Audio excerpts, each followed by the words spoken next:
सर्वत्र दर्शन कराने का मतलब क्या, ये इस पर दृष्टि यहां लगाओ बुद्धि।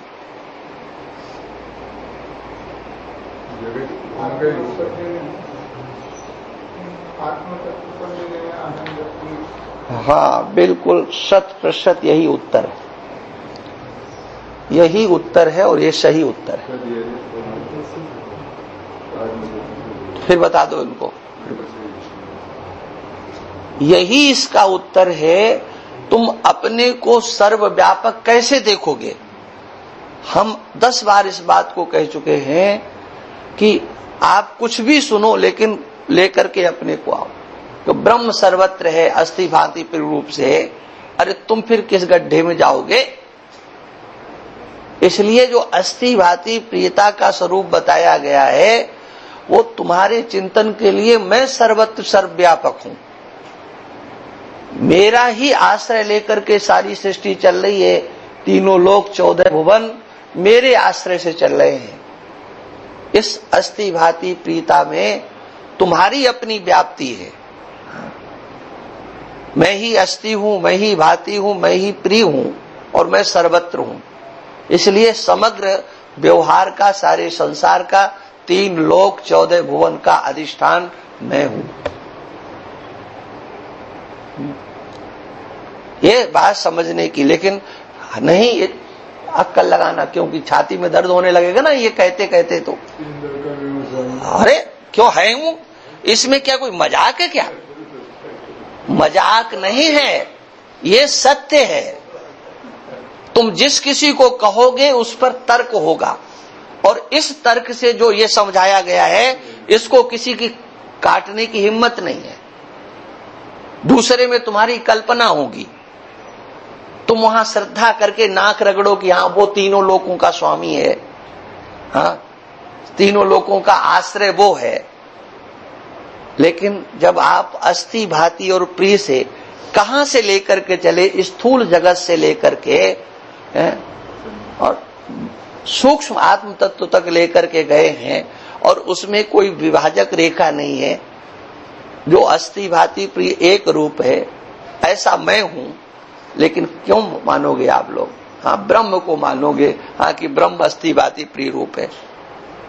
इसलिए चिंतन सही जगह पर होना चाहिए। आप इस ग्रंथ को पढ़ रहे हो, लेकिन उससे समझा क्या, निश्चय क्या किया? कल ये प्रकरण इतना पढ़ाया गया, इसका सार क्या है? क्या सार है? उस रूप में हम अपने को समझे,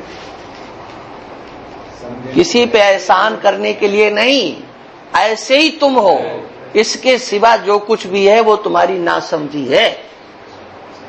इसके सिवा जो तुम्हारी मान्यता है वो नासमझी होगी, कुछ भी मान लेना। ये नहीं समझोगे तो जो समझोगे वो सब नासमझी होगी। और चाहे इसे आज समझ लो और चाहे करोड़ों कल्पों के बाद समझ लेना, अंततः यहीं आना पड़ेगा। इसके सिवा कोई गति नहीं है। कितने ही कल्प व्यतीत हो जाएं, इस स्थिति को प्राप्त किए बिना तुम अच्छे जगह जा सकते हो, अच्छा पद मिल सकता है, ब्रह्मा भी बन सकते हो, विष्णु भी बन सकते हो, लेकिन वहां पर भी गिने हुए दिन तुम्हारे होंगे और वो पूरा करके फिर इस चक्र में आना पड़ेगा। ये सीधी बात है। अंततः इसी को समझ करके हम मुक्त हो सकते हैं, इसके सिवा कुछ नहीं। वो चाहे आज समझ लो और चाहे जब समझ लेना। ये किसी पे एहसान लादने वाली चीज नहीं है कि चलो मान लेते हैं, ठीक है आप कह रहे हो, ये एहसान लादने, ये तो तुम्हारे बुद्धि में आना चाहिए कि मेरे स्वरूप की स्थिति क्या है। सच्चिदानंद रूप हूं, कहते रहो सच्चिदानंद रूप, लेकिन जब अस्थि भांति प्रिय रूप से सर्वत्र आप अपनी व्याप्ति नहीं देखोगे और सब कल्पित नहीं देखोगे, नाम और रूप को मिथ्या नहीं देखोगे, तब तक सच्चिदानंद रूप की सिद्धि कहां हो जाएगी? ये सच्चिदानंद रूप अस्थि भाति प्रिय के रूप में ही उल्लसित होता है। और नाम रूप तभी मिथ्या होंगे जब अस्थि भाति प्रिय आपका स्वरूप हो जाएगा।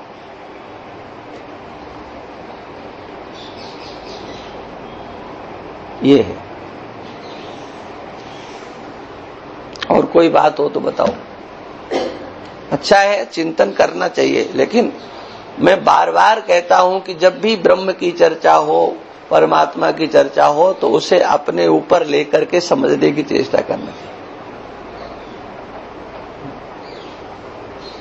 ब्रह्म की चर्चा हो रही, इतना मान करके आप चुपचाप बैठ जाओगे तो आपको कुछ भी मिलने वाला नहीं है, चाहे जितना चलो। लेकिन चले कहां? जैसे कोल्हू का बैल कितना चलता है? कोल्हू का बैल चलता रहता ना, लेकिन चलता कितना है?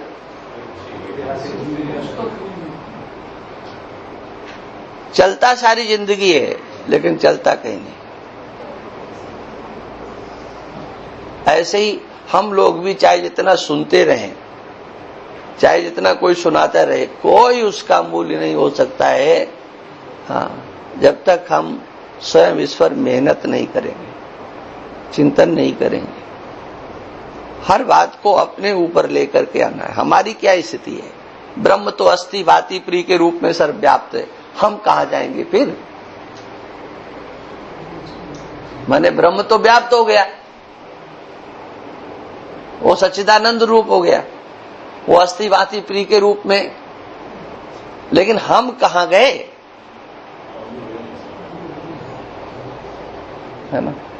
ये बात जब तक नहीं समझ में आती है, तब तक समझ लो कुछ नहीं समझा।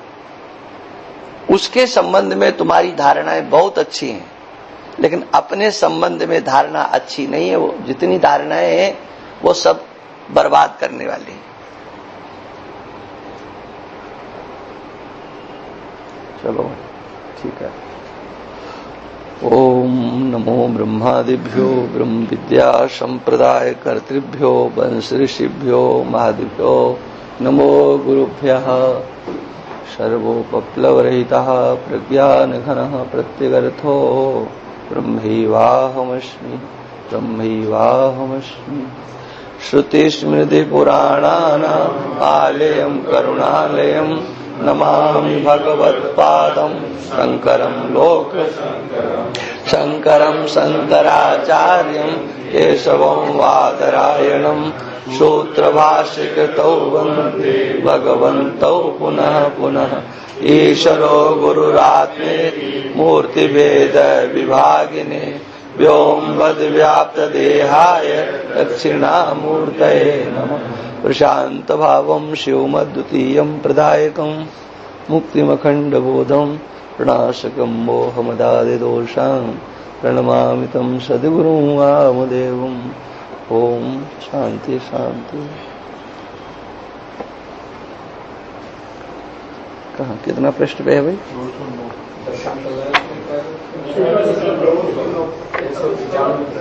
200। चलो 209। अब एकादश कला प्रारंभ। तत्त्वम पदार्थैक निरूपण। तत् और त्वम ये दो पदार्थ हैं, उनका निरूपण किया जा रहा है।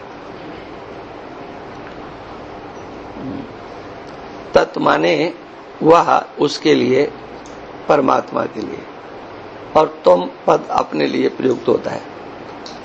उन दोनों के ऐक्य का कैसे निश्चय करना है, उस विधि का यहाँ पर वर्णन है। बाचरु लक्ष्य लखी तत् तुम पद लक्ष्य दुहूं कर एक दृढ़ावे भिन्नु जुदे सही काल सुबस्तरु धर्म समेत उपाधि उड़ावे जन्म तिथौ लय कारक माइक जानन हार सभी जग भावे ईश्वर वाच सुहे तत्पादहि ब्रह्म सुलक्ष्य उपाधि आहावे। कहते हैं देखो, वाच्य और लक्ष्य है, एक शब्द का वाच्य और होता है और एक लक्ष्य होता है। इनको अच्छी तरह से तत्पद का वाच्य क्या है और तोम पद का तत्पद का लक्ष्य क्या है, और तोम पद का वाच्य क्या है और तोम पद का लक्ष्य क्या है, ये पहले आ चुका है। वाच्य और लक्ष्य का प्रकरण पूरा का पूरा आ चुका है।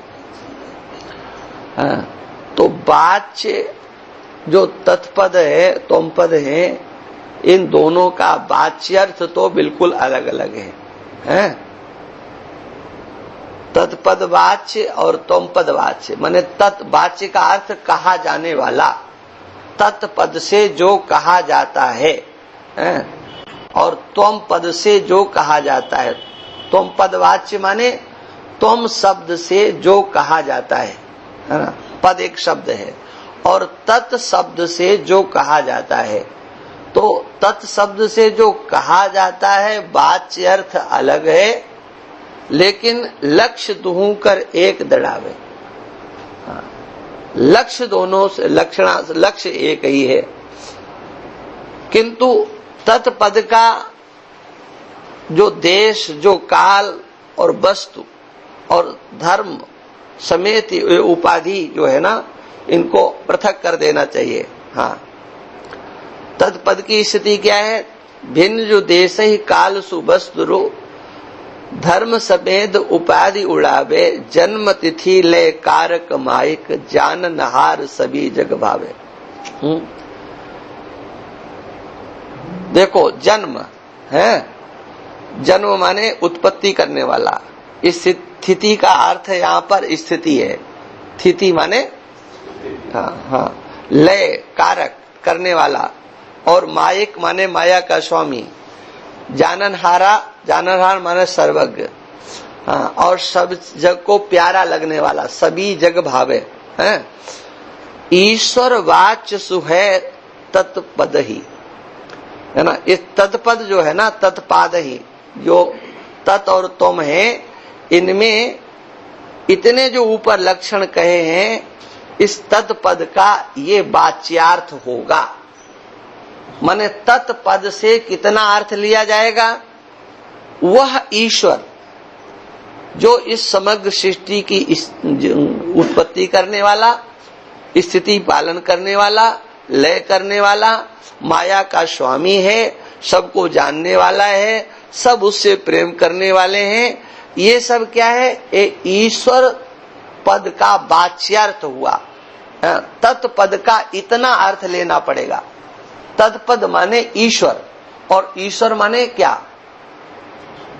इसमें सब कुछ आ गया, सब उससे प्रेम करने वाले हैं। हाँ, सबको वो जानने वाला है, वो समग्र माया का स्वामी है, प्रपंच का स्वामी है, सब कुछ करने वाला। क्या क्या? लय करने वाला, पालन करने वाला, जन्म देने वाला। ये सब ईश्वर शब्द जब बोलेंगे आप, तो इतनी बातें आपको याद रखना है। और इसमें भी तत्पद से कह दिया जाए, हाँ, तत्पद का वाच्यार्थ माने तत्पद से क्या कहा जाएगा? तत्पद से इतनी बातें कही जाएगी। तत्पद माने ईश्वर, और ईश्वर माने ये सब, है ना। ईश्वर वाच सुहे तत्पाद ही ब्रह्म सुलक्ष्य उपाधि अभावी है। अब फिर कहते हैं कि देखो, ये ईश्वर पद का वाच्य है ना, लेकिन ब्रह्म सुलक्ष्य, और लक्ष्य क्या है? वो ब्रह्म है, वही ईश्वर ब्रह्म है। हाँ, वो कैसा होगा? उपाधि अभावे। ये समस्त जो उपाधियां हैं, हाँ, देश की उपाधि, काल की उपाधि, माया की उपाधि, इनको हटा दो तो वही ब्रह्म हो जाता है। चलो थोड़ा हिंदी और देख लो। तो तत् व त्वम पदों के वाच्य अर्थ ईश्वर व जीव, और लक्ष्य अर्थ और साक्षी को लख कर अर्थात विचार कर साधक लक्षणा द्वारा दोनों पदों के लक्ष्यार्थों में एकता का दृढ़ निश्चय करे। ईश्वर व जीव के देश, काल, वस्तु और धर्म आदि जो परस्पर भिन्न है, उन सहित इन सब उपाधियों को साधक उड़ाए अर्थात बात का निश्चय करे। ईश्वर जगत का जन्म, स्थिति, पालन और लय, संहार करने वाले, माया उपाधि वाले, सबके हृदय को जानने वाले अंतर्यामी हैं और सभी चराचरात्मक जगत को भाते अर्थात प्रिय लगते हैं। ये एक शब्द है, इन्होंने अलग अलग करके लिख दिया है। चराचरात्मक माने सभी को, चर हो अथवा अचर, अथवा संपूर्ण जगत में भावे अर्थात व्यापक है, ये भी अर्थ कर सकते हैं। वही ईश्वर तत्पद का वाच्य अर्थ है। ईश्वर के धर्मों सहित उसकी उपाधि माया का अभाव कर देने पर अवशेष जो ईश्वर वही ब्रह्म है। वह ब्रह्म तत्पद का लक्ष्य अर्थ है। अब तुम पद का वर्णन करते हैं। संस्कृति मानत आप ही में पर तंत्र अविद्यक अल्प जनावे, तुम पद वाच सुजीव विवेचित लक्ष्य सुसाक्षी उपाधि दृढ़ावे। वाच दो अर्थ ये भेद भी है पुनि, लक्ष्य विभेद न रंचक गावे। ब्रह्म अहम इस भांति जो जानत, सोई पीताम्बर ब्रह्म ही पावे। जो अपने में संस्कृति मान रहा है, संस्कृति मानत आप ही में है। हाँ, संस्कृति संसार अपने में मान रहा है, संस्कृति मान रहा है और भी सब कुछ मान रहा है। माने हाँ नहीं, अरे मैं ऐसा हूँ, मैं ऐसा हूँ, मैं ऐसा हूँ, अपने अंदर जाने क्या क्या दिख रहा है।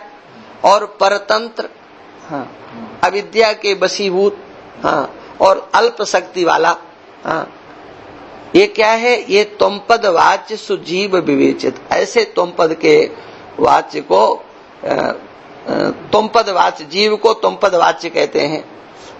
हाँ। अब इसी को लक्ष्य सुसाक्षी उपाधि डहावे, हाँ, उसी को लक्ष्य बनाते हैं। साक्षी इन समस्त उपाधियों को हटा करके साक्षी बचता है। वाच दुअर्थ ही भेद भी है पुनि, हाँ, कहते वाच में तो दोनों में भेद भी है पुनि, भेद भी है, लेकिन लक्ष्य विभेद न रंचक गावे। जो श्रुति भगवती है, वेद भगवान है, लक्ष्य में किसी भी प्रकार का वो भेद का दर्शन नहीं कराते हैं। इसलिए ब्रह्म अहम इस भांति जो जानत, मैं साक्षात सच्चिदानंद स्वरूप ब्रह्म हूँ, ऐसा जो जान लेता है, सोई पीताम्बर ब्रह्म ही पावे, वही ब्रह्म को प्राप्त करता है। ब्रह्मविद ब्रह्मई भवति, जो अपने को जान लेता है वो ब्रह्म हो जाता है।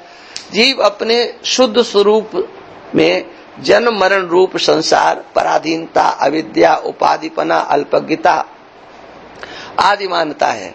वही जीव तुम पद का वाच्य अर्थ है। और जीव के धर्मों सहित उसकी उपाधि अविद्या को डहाने से अर्थात बाधित कर देने पर विवेचित जो साक्षी है, वही साक्षी तुम पद का लक्ष्य अर्थ है। यद्यपि दोनों पदों के वाच्य अर्थों में भेद भी है, तथापि विवेकी जन इसके लक्ष्य अर्थ में किंचित मात्र भी भेद नहीं करते। पंडित पीताम्बर जी कहते हैं कि इस प्रकार से मैं स्वयं ही आत्मा भिन्न ब्रह्म हूँ, ऐसा जानना है। यही ब्रह्म को प्राप्त हो, वही ब्रह्म को प्राप्त होता है, अर्थात ब्रह्म का साक्षात्कार करता है। ब्रह्म का साक्षात्कार करता माना अपने को इस रूप में समझ लेता है। ये तत्पद क्या है, अब उसी को विवेचित करके कह दे। सामवेद की छांदोग्य उपनिषद के षष्ठ प्रपाठक में उद्दालक मुनि ने अपने पुत्र श्वेत केतु के प्रति तत्त्वमसि महावाक्य का उपदेश किया। उसका प्रथम पद तत् है, तत्, हाँ, और दूसरा पद त्वम है, तो कहते त्वम पद क्या है? इसी तत्त्वमसि महावाक्य का दूसरा पद त्वम पद है।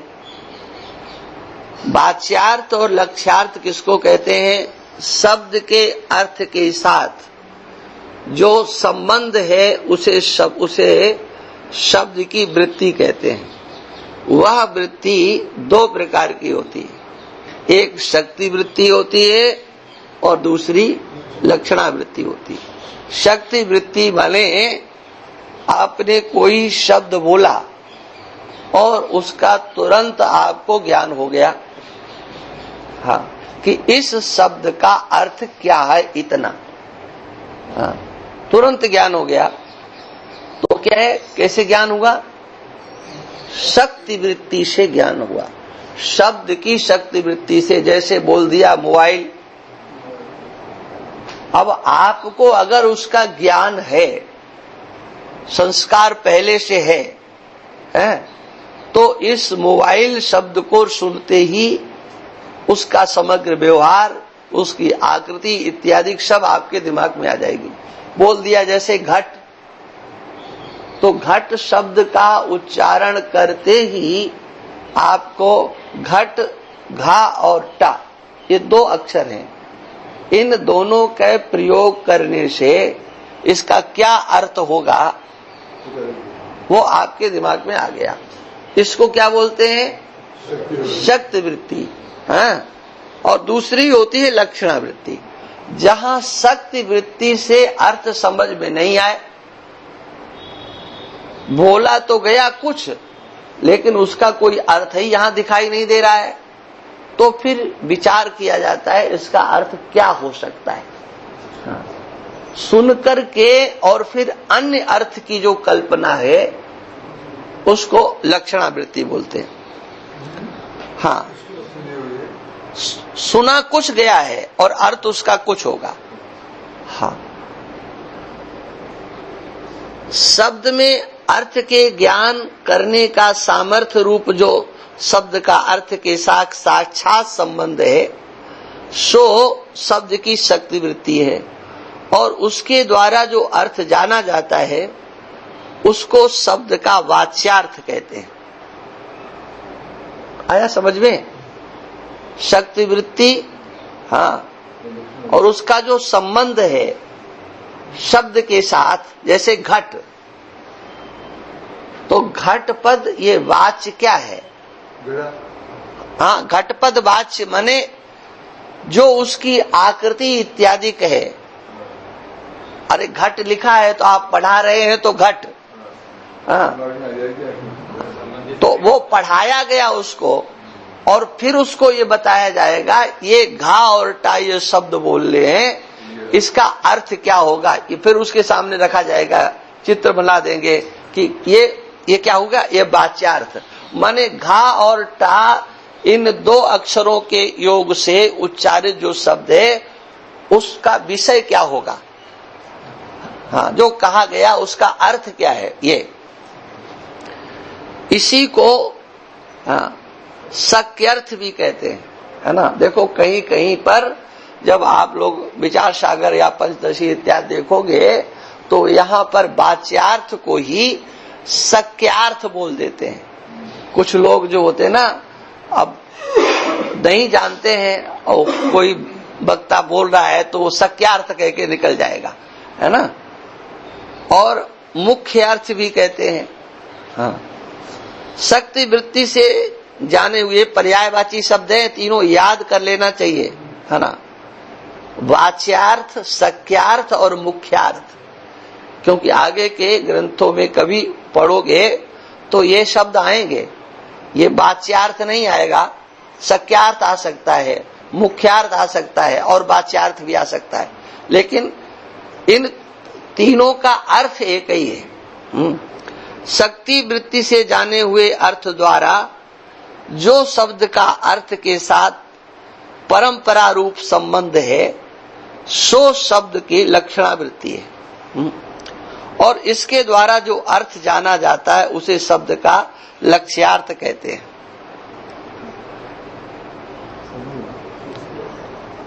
आपके द्वारा कुछ कहा गया, लेकिन वो अर्थ नहीं है, शक्ति वृत्ति से स्पष्ट नहीं हो रहा है, लेकिन उस आपकी वाणी का, आपके शब्द का, वाक्य का अर्थ है, लेकिन दूर है, परंपरागत, कहीं जाकर के उसका अर्थ कुछ लगेगा। लक्षणों अक्षणों कुछ नहीं होता है, लक्षणों नहीं, यहाँ लक्षणा होती है। लक्षणा के आधार पर माने जो तुमने बोला है, हाँ, उसका कुछ भी अर्थ हो सकता है। हाँ, वो आ रहे हैं, सब आगे आने वाला है, इसलिए हम मेहनत नहीं करना चाहते। लक्षणावृत्ति कितने प्रकार की होती है? हाँ, अब लक्षणावृत्ति के भेद किए, जाहत, अजाहत और भागत त्याग भेद से लक्षणावृत्ति 3 प्रकार की होती है। देखो, व्यापार में खूब मेहनत की है, खूब गणित में दिमाग लगाया है, खूब साइंस को पढ़ा है। अब यहाँ दिमाग थोड़ा लगा दो, जो बचा है इससे काम चल जाएगा, नहीं तो सब बराबर हो जाएगा। हाँ, तो तुम्ही से कह रहा हूं। हाँ, बताओगे कि हमने इंग्लिश टू इंग्लिश ये पढ़ा और ये पढ़ा, क्या पढ़ा? खाक पढ़ा। यहाँ पर तो 0। हाँ, इनमें दिमाग लगाओ, जिंदगी बन जाएगी। जिस भाषा में, जिस विद्या में तुमने दिमाग लगाया है, वो तो जो कुछ मिला है वो तुम ही जानते हो, लेकिन इसमें अगर जिंदगी लगा दोगे, जो बचा हुआ जीवन, तो बस तुम्हें फिर किसी दूसरे की अपेक्षा नहीं पड़ेगी, शब्दों में ही आनंद लेते रहोगे। 3 प्रकार की लक्षणा के लक्षण उदाहरण कौन कौन से हैं, अब उनको बता रहे हैं। जहां संपूर्ण, देखो एक एक का याद करना पड़ेगा, जहां संपूर्ण वाच्यार्थ का त्याग करके उसके संबंधी का ग्रहण होता है, वो जाद लक्षणा होती है। हाँ, जो कुछ ऐसे बहुत उदाहरण होते हैं, है ना।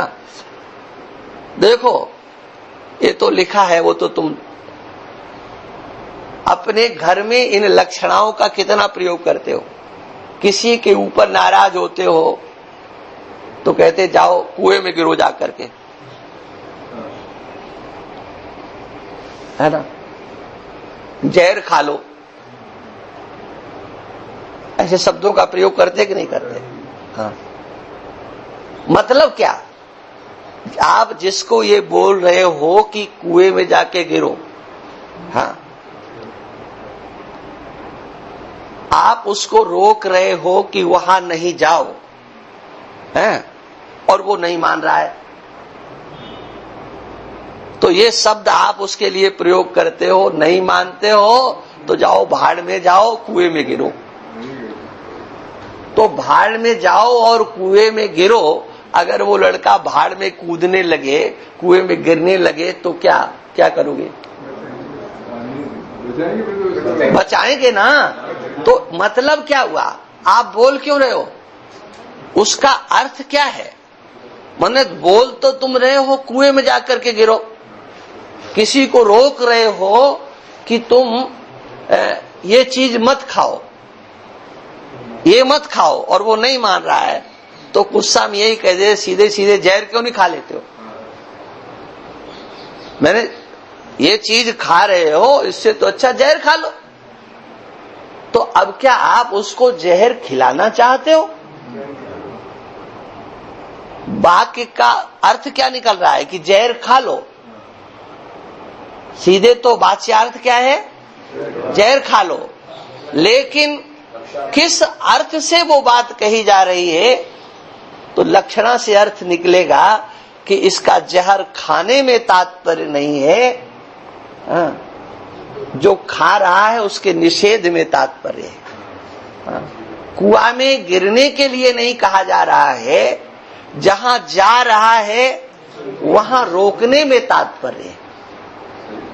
क्या समझे? ये आपके लोक व्यवहार में आने वाले। हाँ, ये जरूर बात है कि जब इस विद्या को पढ़ा नहीं, सुना नहीं, तो लगता है ये नया नया है। अरे आपका सारा व्यवहार इसी से चल रहा है। अरे पढ़ा है कभी इसको? रखे लाए, कितने साल से रख कर ला करके रख लिया पुस्तक को, आरती उतारते रहे इसकी। पढ़ा नहीं उसको? अरे जाने क्या क्या रामनारायण जी ने जिंदगी लगा दी गीता बोल में। इस पुस्तक क्या भाग त्याग, ये भाग त्याग ही बताई जा रही है। भाग त्याग, इनको समझे बिना भाग त्याग तो आ ही नहीं सकती, है ना।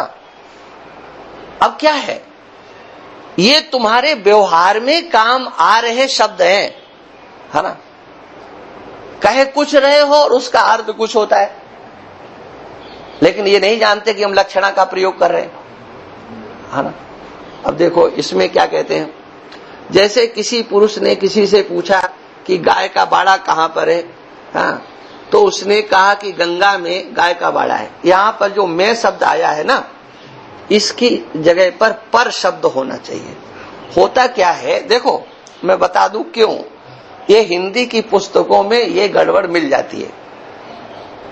कारण क्या है कि नहीं, बात दूसरी है। मैं ये ग्रंथ तो सब संस्कृत में है ना, संस्कृत के ग्रंथों का ही हिंदी में अनुवाद किया गया है। हाँ, अब गंगायाम घोषः, ये संस्कृत का वाक्य होगा। क्या होगा? गंगायाम घोषः। अब गंगायाम का क्या अर्थ होगा भाई? नहीं, एक मैं और पर दो अर्थ होते हैं, है ना। मैं और पर दो अर्थ होते हैं, तो मैं को सीधे सीधे रख दिया और पर नहीं किया, जबकि होना पर चाहिए था। जब दो अर्थ होते हैं तो यहाँ पर मैं अर्थ नहीं होना चाहिए, गंगा में नहीं, गंगा पर। और यही व्यवहार में बोला जाता है। कहाँ है? हाँ, बोले वहां पड़ा है। कहाँ पड़ा है? हाँ, वहां पर, हाँ ना। हाँ, तो यहाँ पर होना चाहिए, गंगा पर है। अब यहाँ पर गंगा पद का वाच्य अर्थ है देव नदी का प्रवाह। गंगा किसको कहते हैं? जो प्रवाह चल रहा है उसी का नाम प्रवाहित है ना। भगीरथ रथपथ गामिनी, उसी का नाम गंगा है। गंगा जल कहीं चला जाए लेकिन वो गंगा जल नहीं रहता है। अरे वही गंगा जल है जो नहर के रूप में आगे हरिद्वार से चला जाता है, लेकिन उसकी गंगा जल संज्ञा खत्म। तब गंगा किसका नाम होगा? जो भगीरथ के रथ के पीछे पीछे अनुगमन किया है, जो धारा का प्रवाह गया है, उस धारा के जल को ही गंगा जल कहा जाता है, उसी का नाम गंगा होता है। हाँ, तो क्या था? देव नदी के प्रवाह का, देव नदी का प्रवाह है, उसमें गाय का बाड़ा होना संभव नहीं है। देव नदी के ऊपर गाय का बाड़ा हो नहीं सकता। उसने कहा गंगा पर है, तो अब समझने वाला गंगा पर है, इसका अर्थ है गंगा के किनारे। गांव में तो यही बोलते हैं। कहाँ गए? कहा गंगा पे गए। अब गंगा पे गए क्या मतलब? गंगा के किनारे गए, उसका अर्थ सीधा सीधा होता है। अरे ऋषिकेश इत्यादि में ये लोग यही कहते हैं, कहाँ बैठे हैं? क्या गंगा पे बैठे। अब गंगा पे बैठे कि गंगा के किनारे बैठे? माने किनारे अर्थ होता है, कहा कुछ जाता है, हाँ, और उसका अर्थ कुछ दूसरा समझा जाता है। हाँ, इसको क्या बोलते हैं? हाँ, इसको जहत बोलते हैं। जहत लक्षणा, वाक्य के अर्थ को सुना कुछ जाए हैं और उसका अर्थ कोई दूसरा।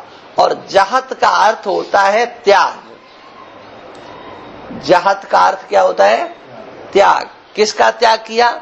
आपने जो वाच्यार्थ था उस वाच्यार्थ का त्याग कर दिया और लक्षणा से फिर उसका अर्थ लिया।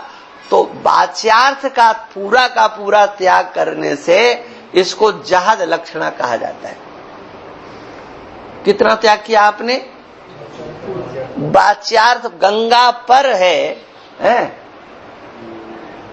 या जैसे जो हमने पहले उदाहरण दिए थे, विष खा लो जा करके, तो उस पूरे वाच्यार्थ का त्याग करके एक नया अर्थ आता है। अच्छा, सुनने वाला भी यही समझता है, जिसको आप डांटते हो, कुछ कहते हो, तो वो भी ये नहीं समझता है क्या कि हमको ये कुएं में गिरने के लिए, वो तो बात का बतंगड़ जिनको बनाना होता है ना, ओहो हो, इन्होंने तो देखो कुएं में गिरने के लिए कह दिया, भाड़ में जाने के लिए कह दिया। वो क्या है? वो केवल बात का बतंगड़, किंतु लक्षणा से ही अर्थ वहां पर निकलता है और वो सुनने वाला भी उसका अर्थ वही समझता है। ठीक है ना? ये जहाद का पूरा हो गया ना, पक्का? अब आता है आपका दूसरा अजात लक्षणा।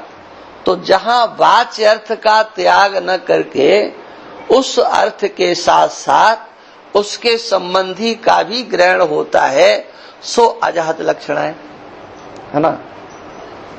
जैसे किसी ने कहा सोण दौड़ता है, यहां सोण पद का वाच्यार्थ है लाल रंग, है ना? और उसमें दौड़ना संभव नहीं है, अतः लाल रंग वाला घोड़ा दौड़ रहा है। ऐसे सोण पद का वाच्यार्थ न त्याग करके उस अर्थ के साथ साथ उसके संबंधी घोड़े रूप का अधिक अर्थ ग्रहण किया जाता है। वाक्य को सुना गया, जाहत और अजाहत। अजाहत माने जो वाक्य आपने सुना, उसको जैसे का तैसा रखा और फिर अपनी बुद्धि लगाई कि इसका क्या अर्थ हो रहा है। इसका अर्थ क्या हो सकता है? काला दौड़ रहा है, पीला दौड़ रहा है, कौन आगे निकल गया? का लाल आगे निकल गया। अब लाल आगे निकल गया माने लाल रंग आगे निकल गया, तब आप यही सोचोगे कि कोई लाल रंग वाला घोड़ा है या और कोई है, दौड़ में वो आगे निकल गया, वो दौड़ रहा है, क्योंकि लाल रंग में तो दौड़ है नहीं। तब लाल को भी आपने पकड़ा रखा और फिर उससे संबंध है ना। उस समय क्या अर्थ लिया जाएगा? जैसे सेंधो शब्द है, तो सेंधो माने सेंधा नमक है ना, और घोड़ा भी होता है। अब यात्रा के लिए जाएं और किसी ने कह दिया कि सेंधो लेकर के आओ और सेंधा नमक ले आए, तो क्या होगा? समझना पड़ेगा कि इस समय ये क्या, और भोजन के समय घोड़ा ला करके सेंधो के साथ में खड़ा कर दिया जाए तो क्या है? तो बुद्धि की बलिहारी है ना। इसलिए कहां पर कौन सा शब्द किस लिए प्रयुक्त किया गया और उसका क्या अर्थ लिया जाएगा, है ना, इसको अजाहत लक्षणा करके बोलते हैं। उसके बाद तीसरी है जाहता जहत। जहत और अजाहत, इसी को भागत त्याग लक्षणा भी बोल देते हैं। माने छोड़ना भी है और नहीं भी छोड़ना है ना, बीच के स्थिति को, जहां विरोधी कुछ वाच्य भाग का त्याग करके उसके संबंधी अविरोधी कुछ वाच्य भाग का ग्रहण होवे, सो भागत त्याग लक्षणा है। उसी को जहत अजहत लक्षणा भी कहते हैं। उसी का दृष्टांत देते हैं। जैसे पूर्व किसी देश काल में देखा हुआ पुरुष है, देश काल में देखने में आवे, अन्य देश काल में देखने को आगे, ऐसा ही लिखा है क्या? अन्य लिखा है ना, वो हमसे छूट गया। अन्य देश काल में देखने में आता, तब देखने वाला पुरुष कहता है उस दूर देश में, उस भूत काल में उस पुरुष को देखा था, वह पुरुष देश में इस वर्तमान काल में आया है, यही है। सीधे सीधे स्वयं देवदत्ता। हम लोगों का भी इतना पढ़ना पड़ा, अगर संस्कृत की पुस्तक होती ना तो आधे में स्वयं देवदत्ता काम चल जाता। माने किसी पुरुष को आपने पहले कभी देखा या अनुभव, ये वही है। आप ऐसा बोलते हो ना, आपके बचपन में पढ़ने वाला, आपके साथ पढ़ने वाला और 50 साल के बाद मिलता है, और आपने उसे पहचान लिया, तो 50 साल का आप हिसाब नहीं लगाते हो, उसकी आकृति इत्यादि को भी आप नदारद कर देते हो अपने आंखों के सामने से। तब आपको कौन सी आकृति नजर आती है? वही स्वयं, ये वही है। माने अब वही कैसे भाई? वो तो सब बदल गया। पहले आप की आकृति, पहले आपका रूप रंग, ये सब, लेकिन आप क्या करते हो? ये वही है। उस आकृति को आप आज नहीं देख रहे हो, दूसरी आकृति देख रहे हो, दूसरी जगह देख रहे हो, दूसरे देश में देख रहे हो, दूसरे काल में देख रहे हो, दूसरे रूप में देख रहे हो। सब कुछ परिवर्तित हो जाने पर भी आप कहते हो सोयम, ये वही है। ये क्या है ना? मतलब आपने उसको त्याग दिया, इस पर आपकी दृष्टि नहीं है। ये वही है, माने दोनों को लेकर, सो और अयम। वहां के देश काल आकृति से भी दृष्टि आपकी नहीं है और यहाँ के देश काल इत पर दृष्टि नहीं है, लेकिन एकता कहाँ कर रहे हो? ये है वही। ये बात यहाँ कहां तक हुआ? इस देश में वर्तमान काल में आया है, यह वो होगा ना। यहाँ उस देश काल तथा उस देश काल रूप वाच्य भाग को एकता का विरोध है ना। इसलिए उनकी दृष्टि त्याग कर पुरुष यही है, ऐसे अविरोधी वाच्य भाग का लक्षण ग्रहण होता है। माने वह देश, वह काल, वह सब कुछ छूट गया, है ना। जो उसका विरोधी है, किसका विरोधी है?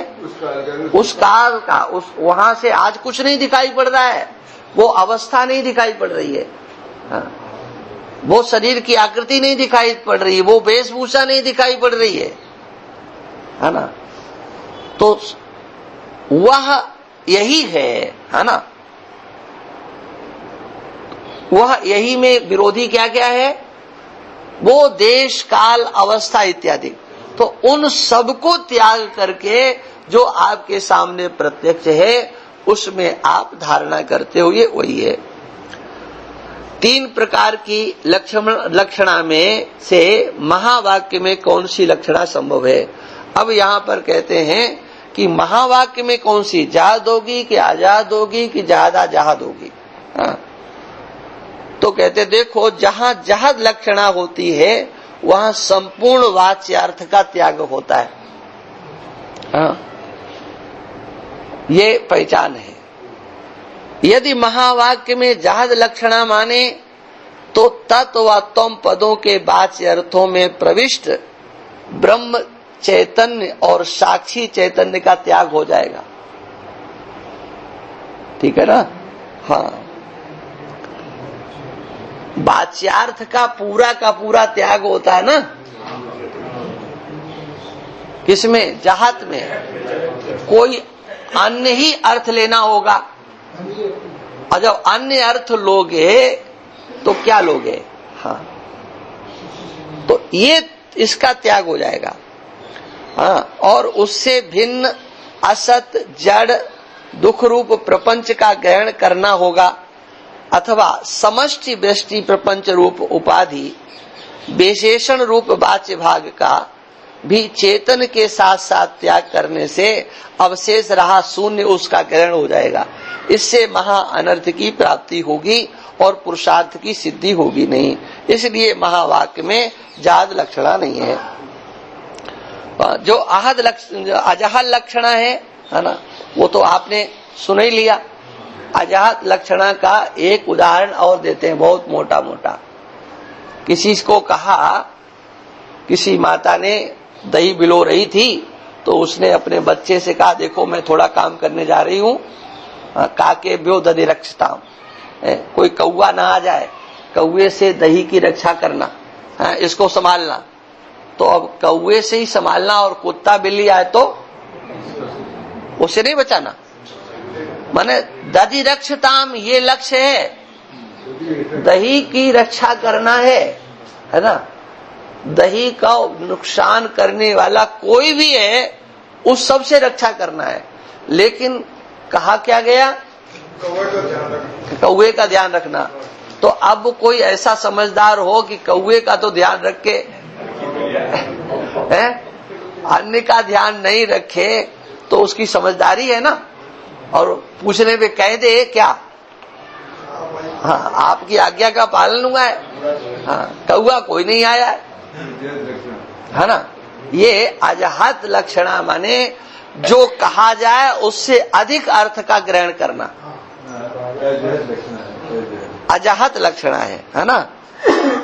तो यहाँ पर जहाँ अजहत लक्षणा होती है वहाँ वाच्य अर्थ का कुछ भी त्याग नहीं होता, परंतु अधिक अर्थ का ग्रहण होता है। जो कहा गया वो तो जैसे का तैसा रहेगा और फिर अपनी अक्कल से और कुछ स्वीकार करना। यदि महावाक्य में अजहत लक्षणा माने तो तत्व व तुम पदों के वाच्य अर्थ ज्यों के त्यों बने रहेंगे, है ना, उनका त्याग नहीं होगा। वाच्यार्थ का त्याग किए बिना और उसके समान उसके साथ शून्य रूप अधिक अर्थ का ग्रहण और करोगे, है ना, तो उसके एकता का विरोध दूर होगा नहीं। इससे लक्षणा करने का कोई कुछ प्रयोजन सिद्ध होगा नहीं। इसलिए महावाक्य में अजहत लक्षणा संभव नहीं है। जहाँ भागत त्याग लक्षणा होती है वहाँ विरोधी भाग का त्याग करके अविरोधी भाग का ग्रहण होता है। यदि महावाक्य में भागत त्याग लक्षणा माने तो तत् व त्वम पद के वाच्य अर्थों में से धर्म आदि सहित माया एवं धर्म आदि सहित अविद्या रूप विरोधी भागों का त्याग होता है और ईश्वर और जीव के अविरोधी असंग शुद्ध चेतन भाग, हाँ, ब्रह्म साक्षी का ग्रहण होता है। इससे उनकी एकता भी बनती है और उसी से परम पुरुषार्थ की सिद्धि हो जाती है ना। इसलिए अब इसको यहीं तक रखो। पूर्णमदा पूर्णमिदं पूर्णात् पूर्णमुदच्यते पूर्णस्य पूर्णमादाय पूर्णमेवावशिष्यते। ओम शांति शांति। श्रुति स्मृति पुराणानामालयं करुणालयं नमामि भगवत्पादं शंकरं शंकराचार्यं केशवं बादरायणं श्रोत्रभाषिकृतौ वन्दे भगवन्तौ ईश्वर गुरुरात्मेति मूर्तिभेद विभागिने व्योम व्याप्त देहाय दक्षिणामूर्तये। ओम शांति शांति शांति।